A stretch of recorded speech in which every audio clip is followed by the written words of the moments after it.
Hello everybody, how's it going? So welcome to another One Piece review. This time we'll be covering manga chapter 1095, where Oda gave us a few teasers about not only the Kuma flashback, but also God Valley, which I thought was interesting. And it looks like for the most part, a Yonko is out of commission for the time being, and which is kind of good because it raises the tension and raises the stakes, which I feel like was kind of overturned, like I said. Oda revealing that we're going to Elbaf next, if not making it point blank obvious, and even in this chapter, which I'll get into. Speaking of Yonko, we have Buggy on the cover page trying to get his nose back from a monkey, ironically. So I don't know if that's a reference, but it is a cover request, so that's kind of neat. Kind of gets me thinking what the Cross Guild are going to be up to, considering we know that Zephyrum, the remaining Zephyrum that was revealed, Doflamingo, Crocodile, and Moria were summoned to take care of them, which I don't think is going to work out, but it will be cool to see how they fare against them and what else could happen going forward. And this chapter is a pretty good indicator of where we're going next. So we start off, obviously, Saturn has touched down on Egghead Island, which is bad news for everybody, because not only are the Straw Hats and Vegapunk, as well as Bonney, in danger, but also the Marines. And the first thing you know, when you see the Marines on the run, you see immediately the sparks in the background. No, I'm pretty sure it's Conqueror's Haki or Advanced Conqueror's Haki. But the thing to note is, because you see the Marines being affected, and then it cuts away, and you still see the Haki sparks. It cuts back to Saturn, ironically, but we don't see any Haki sparks coming from him or from Bonney. We just see the attack. So it's either him that's doing that, or it's the magic circle that released him, which I don't think he did all by himself. I'm still not in that camp where I believe that fully, but we'll have to wait and see if we get that explained as well. Bonney just charges in, stabs Saturn. Unfortunately, I figured it wasn't going to do anything. Unfortunately, I was right. But the Marines, they're like freaking out, whoa, what are you doing? And Saturn is like, yo, pipe down. If I didn't want to get stabbed, I would have just avoided it. And he uses the same technique he uses against the father and the Marines in the previous chapter on Bonney. It nails Bonney in the head, but she's still alive. And then Saturn grabs a hold of her. So that's not good for Bonney, considering she was already weakened from the kick from Kizaru. But I will give her props for like at least trying to do something. Unfortunately, Sanji doesn't follow his own advice from the previous chapter. He actually loses his cool and goes charging in, and because of that, he doesn't see the attack that's coming his way, and he gets nailed too. We know what Sanji is capable of with his advanced observation haki. I mean, for crying out loud, in Whole Cake Island, he was able to dodge any attack from a first level young commander using future sight. So he wasn't following his own advice, and he got nailed. So Sam gets rid of the sword that was stabbed in his chest or in his beard. And the thing to note, Frankie makes an observation that his wound is healing already, so that's not good. And like I said, it's kind of like a bad look because a lot of the crew members are nerfed right now. So I don't know if it would have made a difference, but yeah, it doesn't paint a good picture in my opinion. The Marines try to charge in to capture Vegapunk, and Saturn is totally confident about the situation. Like, there's no need for them. They have nowhere to run, which I feel like is a mistake because Kizaru right now is down.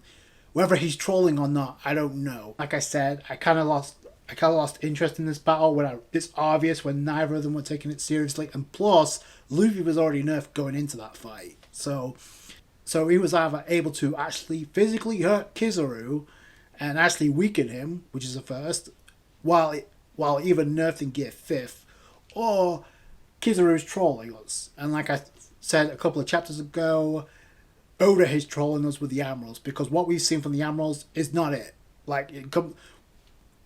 Because at first it was Aokiji. Yes, he's not an Admiral anymore, but he's still trained under Garb, and he got outwitted by Garb and speed blitzed by Garb. So that's not really a good look. It wasn't really a good look for Fujitora or Greenball for that matter. So Saturn says, you know what? If you want the job done right, do it yourself. So he tries to attack Luffy, realizing that's Nika. So obviously Luffy timed out Gear 5th. But Frankie, shout out to him, actually getting Luffy away with strong right, so that was actually pretty cool. He gets Luffy out the way and then takes out a couple of the fighter marines and then grabs a hold of Luffy. So that was actually pretty cool on Frankie's behalf. I kind of hope he does something else. It may have something to do with that giant mecha that was awakened a couple of chapters ago. Don't worry, I haven't forgotten. So I'm wondering when that's going to come into play. And I like how Saturn acknowledges, like, oh, you got pretty true crew members. So, but unfortunately, both Bonney and Luffy are looking good right now. But I do think it's interesting that Sam points out, you two joining this battle was definitely unexpected.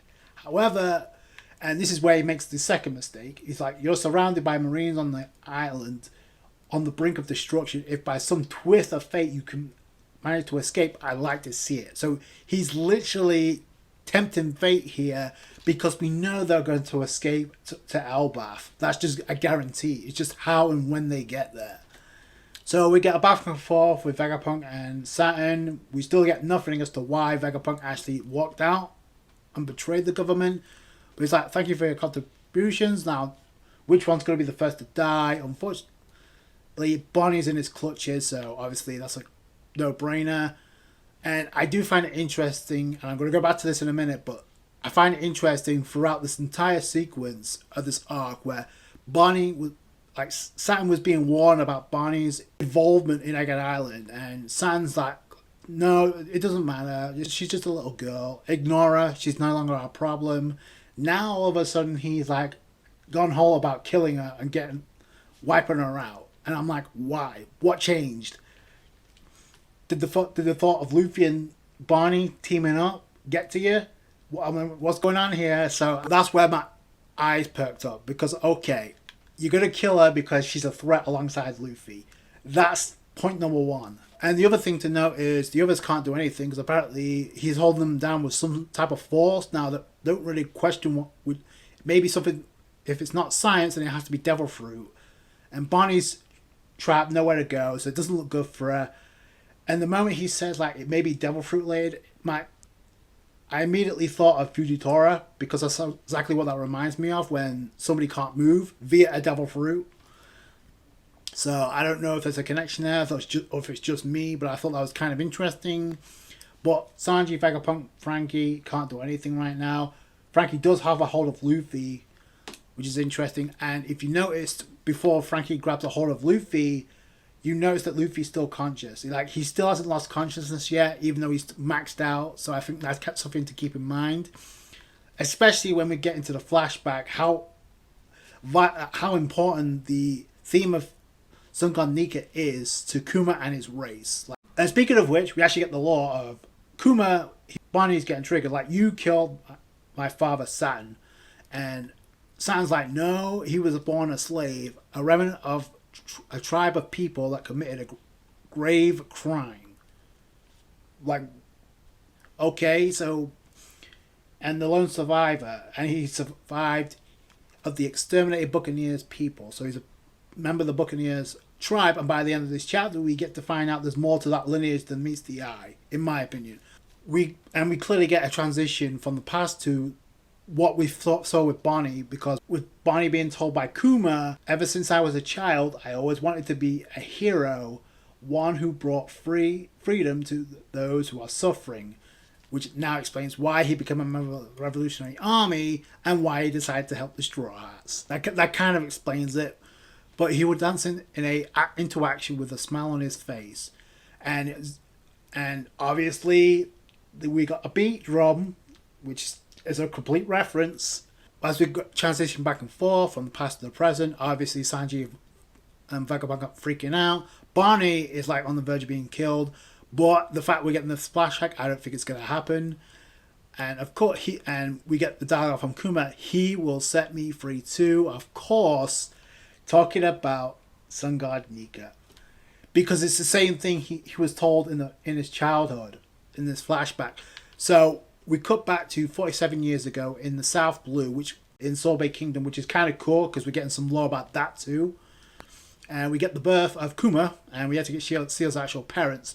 Now it's interesting, it looks like the father is the one that told Kuma about Sun God Nika while they were in prison, because he was captured very quickly. It looks like the father also was related to the Buccaneer people. Like, we don't really know much about them, but again, we don't know about the mother either. So, and the first thing you notice is the doctor that says, "Oh, about his blood, we won't let any information about this get out." But by the end of this chapter, Ivankov literally blurts it out, which I think got my ears perking up real quick. Kuma's born, but then they're immediately pursued by the Marines and the world government because they know about this somehow.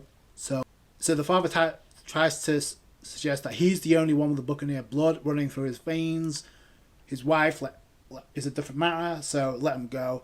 But it's obvious as the flashback goes along, both Kuma's parents end up getting killed by a celestial dragon. So that's messed up either way, because we don't even get to see how the mother dies. But apparently his father's forced to explain this to Kuma, and he's actually pretty strong despite his age. But he's also getting beaten up by the celestial dragon, which I feel like is kind of like messed up considering how things like what we know now.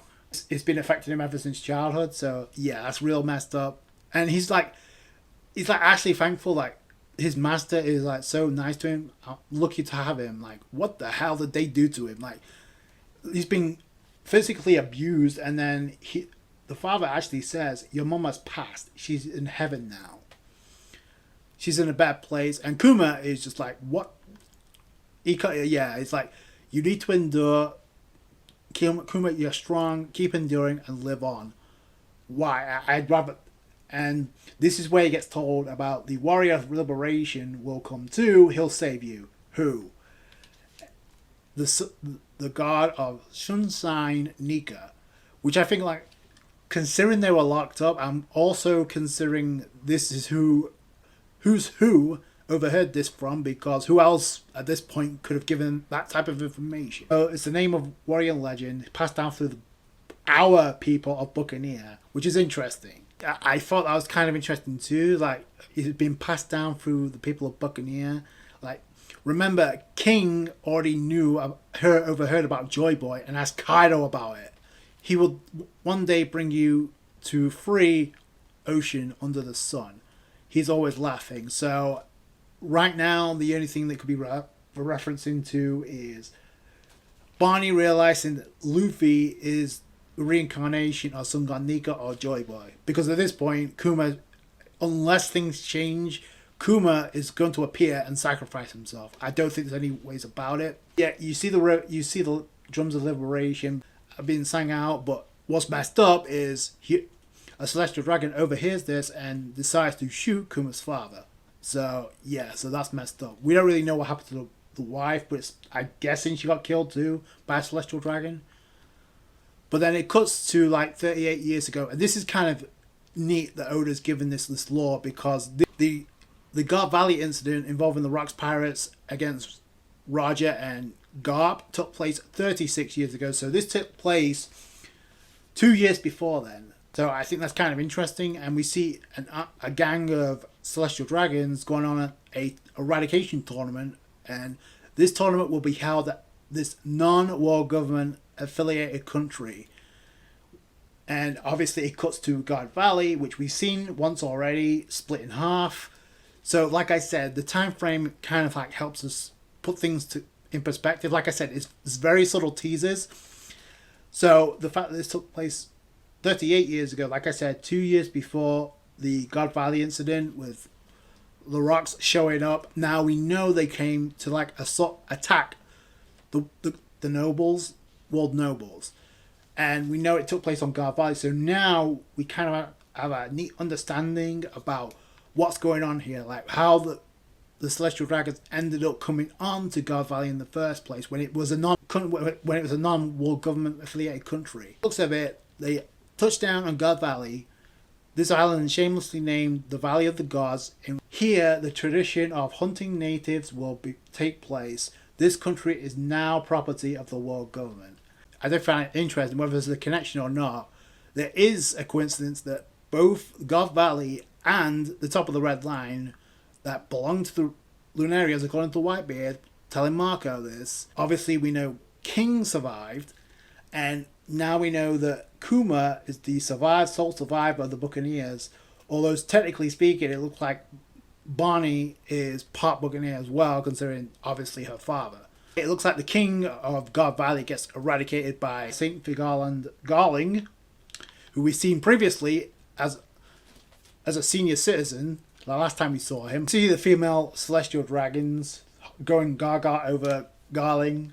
They came in the hunt of huge resources that obviously the world nobles were interested in. Now, what were those resources?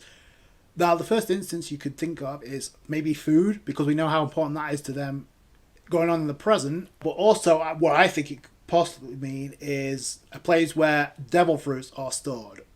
Because why would they choose a place that's not affiliated with the world government? It just seems very shady to me, like, especially when you consider that's where they locked a bunch of slaves up, or a bunch of people up. And apparently Kuma tried to escape and got caught. And we also see Saturn there, but he looks, I don't know if it's just me, but he looks a lot younger than what he does now. So this whole notion that the Gurusei never age, I don't think, apparently they do age. So I kind of want to get more about that. But it looks like we actually get to where Bonney is seeing Kuma's memories for the first time. Because if you remember, we saw 3 silhouettes beating up on Kuma as a child. And she tried to intervene, but she couldn't because it's the past. It's a memory. So I'm guessing this is what happened. But what we didn't know is what happened after that. So we see three people beating on Kuma because he tried to escape. But all of a sudden, out pops out Ivankov, a young Ivankov, along with apparently his sister, which we did not know. And I'm guessing it's because his sister must have died at some point. But either way, it is cool. We're getting this kind of lore, not only on Kuma, but now on Ivankov. And their connection goes way back. I mean, it looks like well before Ivankov ran into Dragon and established the Revolutionary Iron, which would also make sense as to why Kuma would be the first to join along with them. So Ivankov introduced himself, typical. But what's interesting is what he says about, so hold it right, yeehaw. So hold it right there. I see you're this year's prize, I hear from the Buccaneer tribe. So this goes back to what I was saying. It's not just food that they were after. But I don't think it's just Kuma they were hunting either. Because what Ivankov says next is, I hear the Buccaneers have giant blood. Which is interesting. So I'll get back to that in a minute. But then we get introduced to the sister. Oh, my big brother here is pretty big too. And Kuma's like, oh, that's only my face. But we get introduced to slave Ginny. Yes, I know. So I don't listen. I don't know if you guys are gonna fall on the same train of thought as I am, but I'm just gonna throw this out there. That right there, Ginny is Bonnie's mother. Not only just because of the name, but also, dude, just look what she's holding. Like a piece of meat. And when we first saw Bonnie introduced for the first time, what was she eating? A piece of meat? Not a coincidence. This is the person that's going to end up becoming Kuma's future wife and Bonnie's future mother. I think that's where it's going. I don't know why you would introduce this new character if it's not going to be the case. So, and especially if it has any involvement with Ivankov. Okay, yeah. Now, what I'm interested, it looks like this is where the memories take off, with Kuma being assaulted by 3 silhouettes. We come to find out there are 3 other slaves that got locked up too. And we know Bonnie saw some memories, but we just don't know what they were and how much it affected him or her. So, if Bonnie saw all of this go down, all of this changes the game. Because it's one thing for Bonnie to realize what Kuma was going for and keep a promise. So much so why he's willing to offer up his own freedom to be modified as a cyborg. Just for some reason, we don't know what that reason is. But I'm assuming it's to protect Bonnie's life because of his Buccaneer blood that's in him. Also, again, I want to point this out. Yes, it does not look good for Bonney right now, but that's what Oda needed to do. He was forced to do this because of the way he's hyped up and teased Elbaf. He jumped the gun. I'm just going to say it right now. Not once, but twice. We knew we were going to Elbaf. I said this in the last chapter. He made reference to this twice in this arc, that was going to be the next destination. He already teased it with Nami, having it been pointed with the log pose. And now the fact that Bonney's seeing this, now we don't know if she saw this whole flashback or she just saw where he was being abused by those 3 slaves and it went from there. Either way, it's a game changer now because she knows that Saturn is the one, and Saturn is complete full of shit. Like, he had a lot to do with what happened with Kuma. He and the world government alike. So now this is more than just personal for Bonney. So Bonney, yeah, it doesn't look good right now, but she ain't dying. Kuma's going to show up like some way, shape, or form. I think it was actually a good move by Oda to keep that in your back of your mind, because we know Kuma is heading somewhere on Marajose, but we don't know where and how it's going to affect the ending of this arc.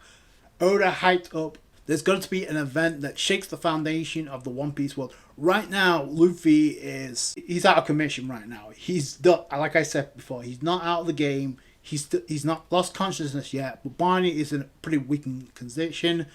Sanji, Frankie, and Vegapunk can't do anything right now, unless there's a twist and Kizaru actually stabbed the knife in Saturn's back or chest, then something else has to happen. And I say Kizaru because he's the only one technically that can move. And his demeanor throughout this entire thing's been different. He says, like, I have no excuses, like, I'm out of commission too. But the thing is, it's like he's known for trolling. And number 2, Oda has made it a point to not only highlight the connection between Vegapunk and Sentomaru, but also Vegapunk, Sentomaru, and Kizaru. We've seen that couple of times, and we've seen Kizaru saying like, "Oh, we're just cogs in the machine. Like, we're just following orders." And I said like that way of thinking is going to change within the Marines anyhow. So it's gonna start with the old generation going into the new. So at some point, Kizaru is going to change his philosophy. So is that going to be where this happens? And he's going to pull a double turn, much like Stussy, and actually help Vegapunk escape? Or is the simple approach, and maybe the most likely, is Kuma going to show up to bail save his daughter and sacrifice himself to give Bonney that push to join the alliance? Because like I said, now it's personal. If it wasn't before, it's going to be. And we don't know if the Revolutionary Army are going to show up or not. Dragon possibly could show up. That could be the other thing. Yeah, those are just my thoughts. I think this is where this is going to go. I think, and because the giant blood that's a part of the Buccaneer people, is that a reference? Like, does that mean the Buccaneer people have the blood of the giants from Elbaf in them, or is that just a different meaning entirely? Because that's what I got from that. And if that's the case, then that pretty much solidifies Bonney is going to Elbaf, because that's part of a bloodline. I find it interesting. In the last review, I mentioned how Oda, unless he like reveals the flashback or some type of past of Kuma and what Bonney saw, because until he does, then Bonney isn't dying. So I find it very interesting. The very next chapter, he does that. I get why he did it. I think he waited a little bit too long, in my opinion, considering where we're at right now. Oda could have done this a number of different ways. But it is cool we're getting this now, and I didn't expect it to have such an impact with God Valley. So that was the other surprise. So now this is a game changer, because even if we get this flashback now, and even though it kind of raises the stakes with Bonney, like her life could be in danger, Oda was forced to do that. But he's already teased like a connection with Luffy and Bonney, and now in the previous chapter with Sanji as well. So, yeah, I don't think Bonney's dying. It doesn't look good right now, but Kuma could show up or something else could happen, where I think possibly Kizaru could switch sides. But the other thing to know is I think it's pretty much all but confirmed now. St. Figalan Garling, the fact that this took place 2 years before the Garth Valley incident, yeah, I think look at the facial mannerisms. He looks identical to Shanks. So Oda is making it very obvious who that is. It wasn't obvious before because it was a lot older, but now, yeah, you can tell now, especially with the robe he's wearing. Yeah, because we know for a fact that the commander of the God's Knights or the Holy Knights pretty much overrides any celestial dragon. We saw that. We saw that the last time we saw this character. So yeah, I think this is pretty much confirming. Yeah, that's really cool. I really dug this chapter. Got a lot more than I expected. Obviously, I still give Bonney props for actually trying to do something. So yeah, we'll have to wait and see where this goes. Like I said, I think this is all leading to Oda went the long route, like I said before, but Kuma is definitely going to show up now, especially with this flashback. And Bonney did mention this early on in the arc when she referenced Luffy's bounty poster and the fact that he was in Gear 5th. I thought that was kind of interesting too. She's seen the battle poster, but she noticed that and she noticed something else. So I thought that was kind of interesting. So maybe this is going to inspire her to actually solidify this alliance to take down the world government. Because Bonney has a personal issue with not just Saturn, but the rest of the Gorosei, because it's the world government that forced this tragic past of Kuma in the first place. So yeah, if Bonney saw that changes the game. Things, and the fact that Kuma told Bonney the same thing Kuma was told as a child, Sun God Nika, the warrior of liberation, will set me free. That being Luffy. So yeah, so that either means he's going to sacrifice himself or Luffy's going to do something out of this world. So I can't wait to see what that is, if that happens. Let me know what you guys think down below. I thought it was a great chapter. Like the review if you did. Thumbs up, I appreciate that. Subscribe to for more One Piece. Thank you guys for all your guys' support. Catch you guys later. Thanks, guys.